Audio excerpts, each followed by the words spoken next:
जय हिंद student, welcome back to Naaz academy education. उम्मीद है आप लोग सब ठीक होंगे और सेफ होंगे। तो आज हम देखने वाले हैं हिंदी सुलभ भारती, जो कि 8 क्लास का है और ये हमारे महाराष्ट्र बोर्ड के सिलेबस का है। ठीक है, तो हिंदी सुलभ भारती की पहली इकाई का ये 7वां पार्ट है, मेरे रज़ा साहब। इसकी लेखिका है सुजाता बजाज। ठीक है, तो आज हम इसमें यानी इस पार्ट का जितने भी क्वेश्चन आपको दिए गए इससे रिलेटेड आज हम सबके क्वेश्चन आंसर देखेंगे। ठीक है, तो आप सबसे एक ही रिक्वेस्ट है, ये वीडियो को ज़्यादा से ज़्यादा शेयर कर दीजिए अपने फ्रेंड्स के साथ, ताकि भी उनको सारे क्वेश्चन के आंसर मिल जाए। ठीक है, चलिए स्टार्ट करते हैं।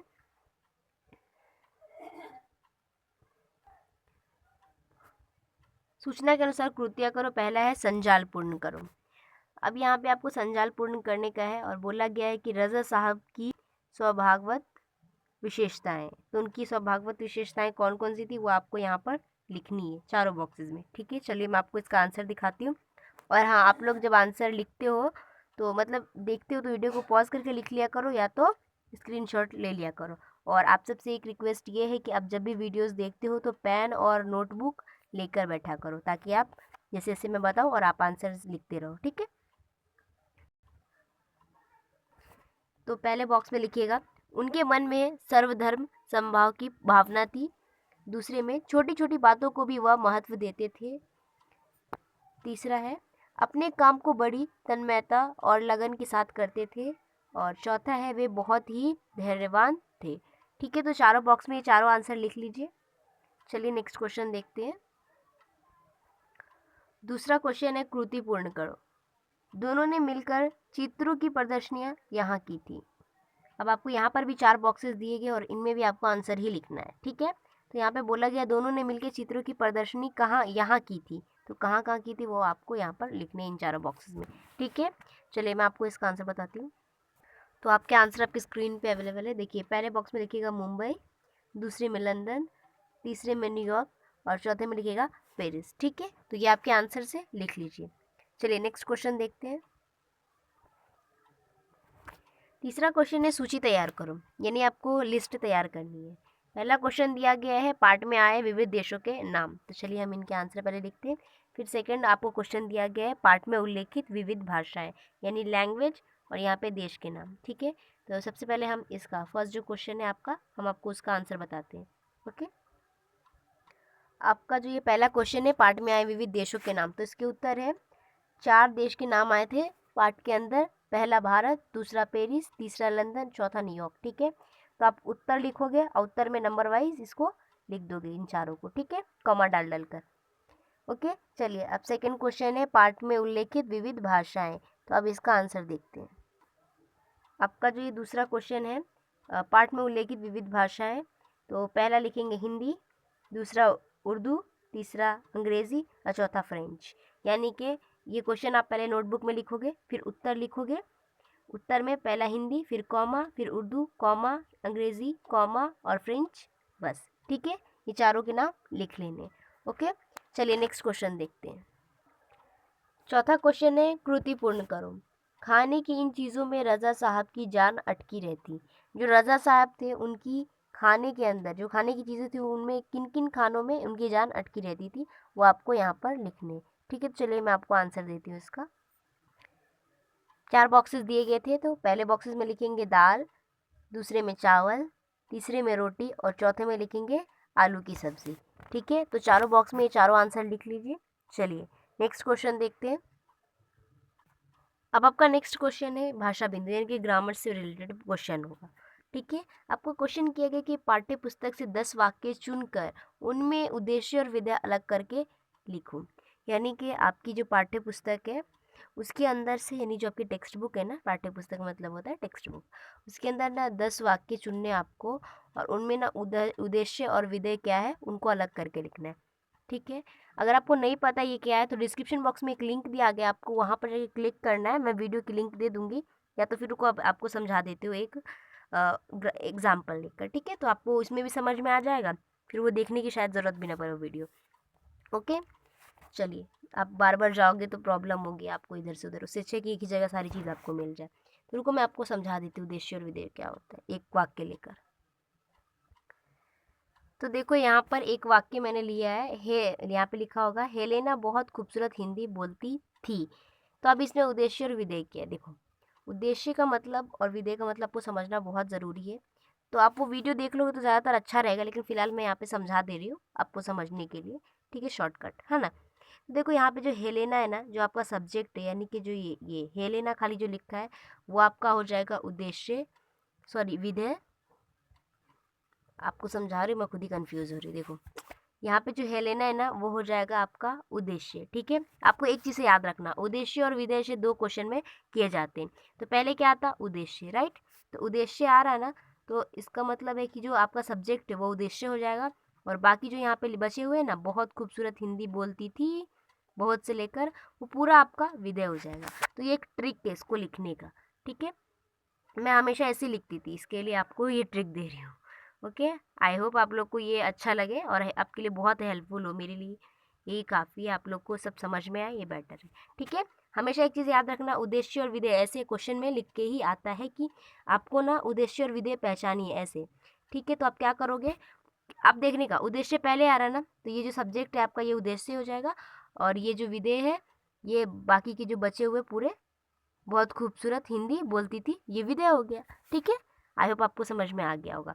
अब हम लोग एक एक ये जो आपको क्वेश्चन दिया गया इसका आंसर देखते हैं। आपको क्वेश्चन क्या गया, 10 आपको चुनना है और फिर उसके उदय और विधेय आपको बताने हैं, ठीक है। तो मैं आपको आंसर बताती हूँ। तो आपको मैं पहले 10 वाक्य जो उसको एक्सप्लेन करती हूँ, उसके बाद आपको वैसे स्क्रीन पे आपको सारी चीज़ें दिख रही है, वो आपके आंसर ही है, ठीक है। फिर भी मैं एक्सप्लेन करती हूँ आपको। पहला वाक्य लिखेंगे, हेलेना बहुत खूबसूरत हिंदी बोलती थी, जिसका मैंने अभी एग्जाम्पल लेके आपको समझा दिया कि उद्देश्य और विधेय क्या होता है, ठीक है। दूसरा है, पत्नी बड़ी प्रसन्न हुई। तीसरा है, खिड़कियां खुली रह गई होंगी।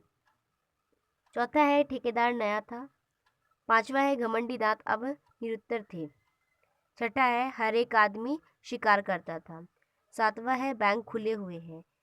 आठवां है, शालू बच्ची लगती थी। नौवां है, लेखक अंग्रेजी माध्यम से पढ़ने लगा। 10वां है, पढ़ाई पिछड़ती गई, ठीक है। अब आपको ना इन वाक्य का ही ना उद्देश्य और विधेय यहाँ पे साइड में लिखा हुआ नजर आ रहा होगा, यहाँ पे देखो, है ना। तो देखो आपको इसी तरह 3 बॉक्सेस बना लेने, क्रमांक, उद्देश्य और विधेय, ठीक है। अब आपको क्या करना है, जो आपका पहला वाक्य था, हेलेना हो गई उद्देश्य, बाकी के जो बचे हुए बहुत खूबसूरत हिंदी बोलती थी, ये हो गया विधेय, ठीक है। देखो इसी तरह आपको सबका लिखा हुआ नजर आ रहा है। दूसरे में है, पत्नी उद्देश्य विधेय बहुत प्रसन्न हुई, उद्देश्य खिड़कियां, विधेय हो गया खुली रह गई होंगी। चौथे में उद्देश्य ठेकेदार, विधेय है नया था। पांचवा है, घमंडी दांत, उद्देश्य हो गया, विधेय है अब निरुत्तर थे। छठा है, उद्देश्य हर एक आदमी और विधेय है शिकार करता था। सातवां है, उद्देश्य बैंक और विधेय है खुले हुए हैं। उद्देश्य है आठवें का, सॉरी 9वें का शालू, और विधेय है बच्ची लगती थी, सॉरी ये 8वां ही है। और 9वां है, लेखक अंग्रेजी माध्यम से पढ़ने लगा, ठीक है। और 10वां जो है ना, उसकी यहाँ पे जगह नहीं हुई थी तो लिख नहीं पाई मैं, तो 10वें का बता देती हूँ, आखिरी का, पढ़ाई आ जाएगा उद्देश्य में, ठीक है, और पिछड़ती गई हो जाएगी विधेय में, तो यहाँ पे नीचे लिख लीजिएगा। बता दिया मैंने आपको सारे क्वेश्चन के आंसर, ठीक है। मतलब या इसका जो था आपको 10 वाक्य का उद्देश्य और विधेय बताना था, उनके मैंने बता दिए, ठीक है। 10वें का ध्यान से लिख लेना, पढ़ाई आ जाएगा उद्देश्य में और पिछड़ती गई आ जाएगी विधेय में, ठीक है। तो आप लोग लिख लीजिएगा। अब नेक्स्ट क्वेश्चन देखते हैं आपके, जो आपको क्वेश्चन दिया गया, मतलब अगला क्वेश्चन जो उसका आंसर, आप इसका स्क्रीनशॉट ले लो, ठीक है। चलिए नेक्स्ट क्वेश्चन देखते हैं। अब आपको अगला क्वेश्चन दिया गया उपयोजित लेखन से, हो सकता है आपको एग्जाम में ये आए 5 मार्क्स के लिए, सेम यही क्वेश्चन हो सकता है, ठीक है। I am 100% not sure, but उपयोजित लेखन में ना हो सकता है ऐसे क्वेश्चन आते हैं, इसके लिए बोले कहानी लिखो, आपका जो आखिरी वाला रहता है ना उपयोजित लेखन का ही, सेक्शन 4 विभाग 4, उसमें आता है 5 मार्क्स के लिए ऐसे क्वेश्चन आते हैं, ये निबंध लिखो, कहानी लिखो, 80 शब्दों में, 100 शब्दों में, ऐसे आते क्वेश्चन, ठीक है। तो ध्यान देना आपको। तो यहाँ पे आपको क्वेश्चन दिया गया कि जहाँ चाह होती है वहाँ राह निकल आती है, इस सुवचन पर आधारित 80 शब्दों तक कहानी लिखो। मतलब 80 शब्दों तक बोला गया है आपको उतना ही लिखना है, ज़्यादा लंबी चौड़ी कहानी नहीं बनाना, टाइम वेस्ट होता है। जितना बोला जाता है ना उतना ही करना है एग्ज़ाम में भी, ताकि आपके टाइम बचे और आप दूसरा लिख सको। कुछ बच्चे होते हैं बहुत बड़ा लिखने के चक्कर में बाकी का छूट जाता है, वैसा नहीं करने का। आपको जितना बोला 80 शब्दों में 2 से 1-2 पैराग्राफ छोटे-छोटे बना डालो, ठीक है? और एंडिंग में ना हमेशा सीख लिखने का, कि इस कहानी से हमें ये सीख मिलती है, या जो भी सीख मिलती है ना वो बता देने का, ठीक है? चलो अभी फ़िलहाल हम इसके आंसर देख लेते हैं, ओके? तो मैं आपको ना एक-एक करके 3 स्लाइड दिखाऊँगी इसी का, इस क्वेश्चन के आंसर का, ठीक है? मैंने थोड़ा बड़ा बनाया है, आपको शॉर्ट करके लिख सकते हो, लेकिन मैं आपके लिए बनाई हूँ कि आपको जितना समझ में आ जाए उतना अच्छा है और आप एग्ज़ाम में लिख सको, ठीक है? तो पहले आपको टाइटल डाल लेना है, यानी कि शीर्षक डालना है, ये हेडिंग, कि जहाँ चाह होती है वहाँ राह निकल आती है, इस तरह, ठीक है? और पहला पैराग्राफ है इसका, मेहनती रोहन अपनी माँ के साथ गाँव में रहता था। वो बहुत ही गरीब था, बचपन में ही उसके पिता की मृत्यु हो गई थी। रोहन की पढ़ाई-लिखाई व उसके भरण पोषण की जिम्मेदारी उसकी माँ पर ही थी। माँ सब्जियां बेचकर घर चलाती थी। रोहन बहुत ही होशियार था, वह हमेशा बुद्धिमानी व चतुराई से कार्य करता था।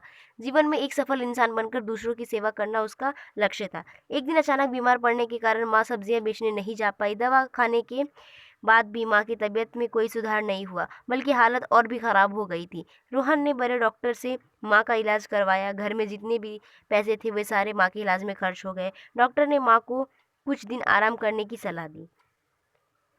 सारे पैसे खर्च हो जाने के कारण रोहन अपने विद्यालय की फीस नहीं जमा कर पाया।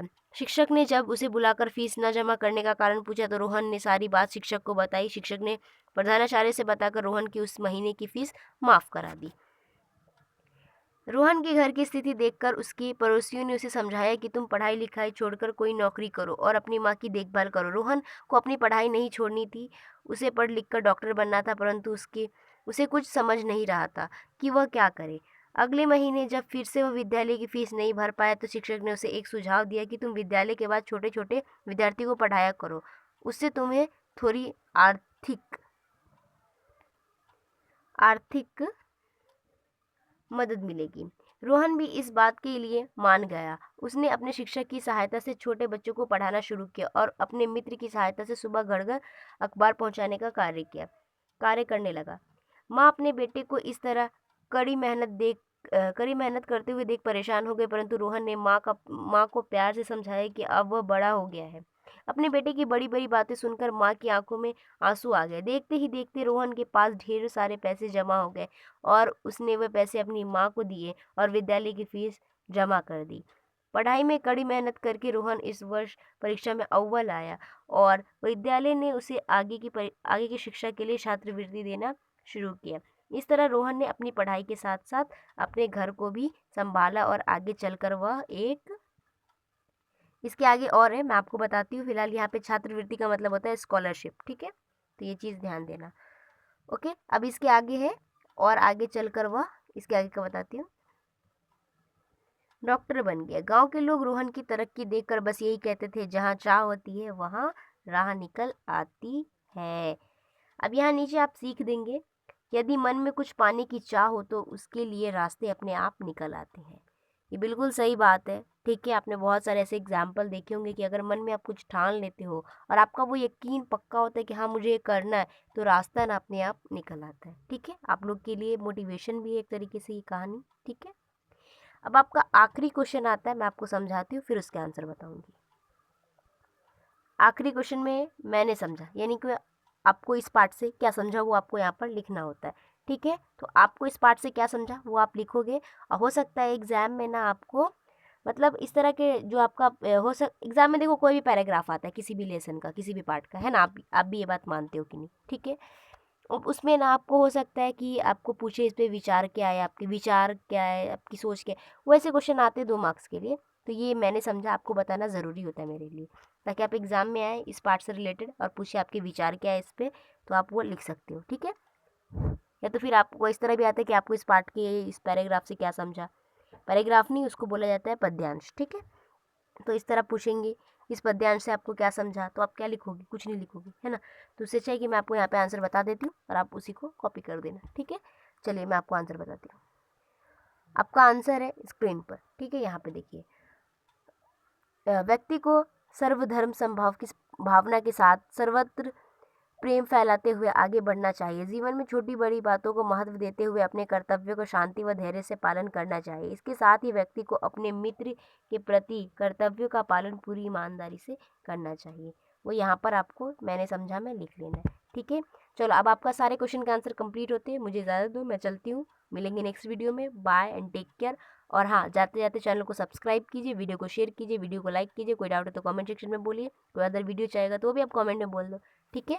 और अच्छे से पढ़ाई करो। Bye and take care.